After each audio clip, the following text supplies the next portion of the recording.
A Gillware Christmas Carol, The Third Spirit. The third spirit appeared to Scrooge with no fanfare and not even so much as a how do you do. In a flash it was there, floating in front of him in the darkness of his bedroom, just as the other spirits had done. It was slim, small, sleek, black on gray, a solid state drive rather than a spinning disk like the other two spirits, and spoke not a word to him. "Hi," said Scrooge, nervously wringing his hands in the presence of the spectre. "You'd be the ghost of hard drives yet to come, then?" The spirit nodded, then spun around and led Scrooge out the door as the second spirit had. When Scrooge stepped out of his room, he found himself, with the spirit in front of him leading him on, standing in the middle of the street. It was snowing, but the kind of snow that doesn't stick and melts away soon after it falls. It took a few seconds for Scrooge to recognize his surroundings. It was his street, the street his business had sat on for over 20 years. It had seemed so unfamiliar to him at first, though, because his office had vanished. The signage had been replaced. "Have I relocated?" Scrooge asked the spirit, trying to sound hopeful. The spirit led him along, and the scenery changed again. It was a bright, sunny day, and the leaves on the trees were just starting to turn yellow. He looked around at all the happy people milling about and taking in the beautiful early autumn weather, but felt no warmth from the sun or chill from the breeze. A sharply dressed, familiar-looking man walked down the sidewalk with a spring in his step, gabbing on his smartphone. "I know the past 6 months have been hard, honey, but things are really turning around. The interview went great. They're offering me 50% more per year than I was making under the old guy. And full benefits, too. Thank heavens those guys opened a new office here. I tell you, that guy going out of business was the best thing that ever happened to us. You bet. Name the place and we'll go out right after payday." "At least that fellow looks happy," Scrooge remarked, before he realized that the man had once been an employee of his. "So, I haven't relocated, then?" The spirit shook its head.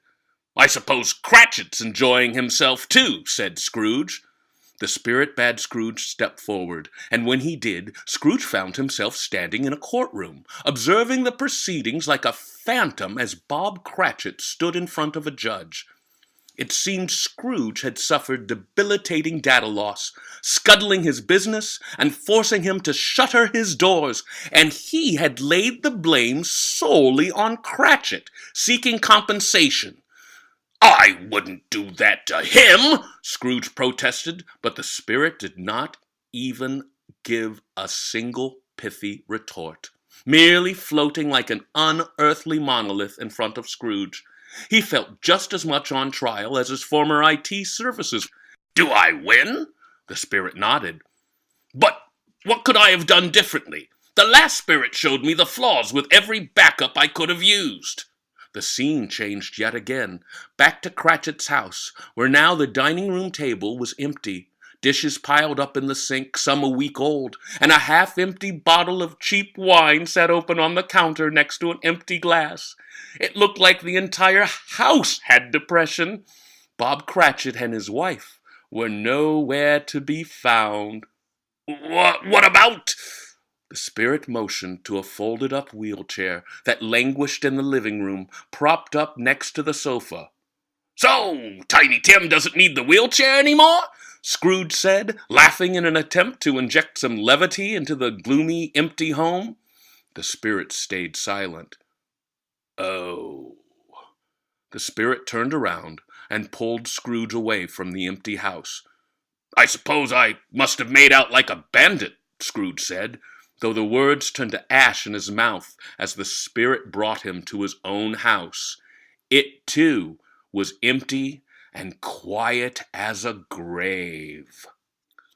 "I suppose," said Scrooge, a chill running up his spine, "I didn't relocate from here either?"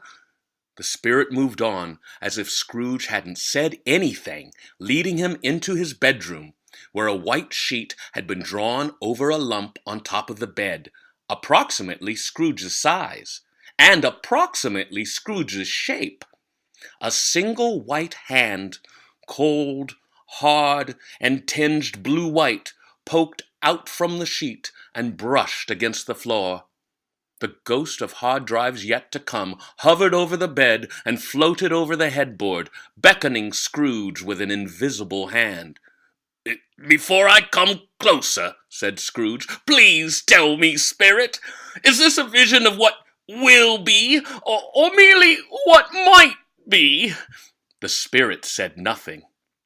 Scrooge crept toward the bed with a growing sense of dread, reached out and pulled the sheet away from the lump. What he saw was exactly what he had expected to see, but nothing could have prepared him for it. Scrooge saw his own face frozen in death. "No!" Scrooge clutched at the bedsheets and stared up at the silent phantom with pleading eyes. "Spirit, this can't be how it all ends. I wouldn't do these things. I wouldn't lose my business, or take Cratchit's business from him, or poor Tiny Tim. Please tell me I still have a chance to turn my life around." The spirit said nothing. "I've changed," Scrooge insisted. "What you spirits have shown me has changed me. Please tell me this future can be averted." The spirit said nothing, but slowly and deliberately nodded, and then the sleek black face of the solid-state drive faded away, as did the corpse lying on the bed, and Scrooge was left in his own bedroom, in his own time, amber morning sunbeams streaming into his bedroom through his window.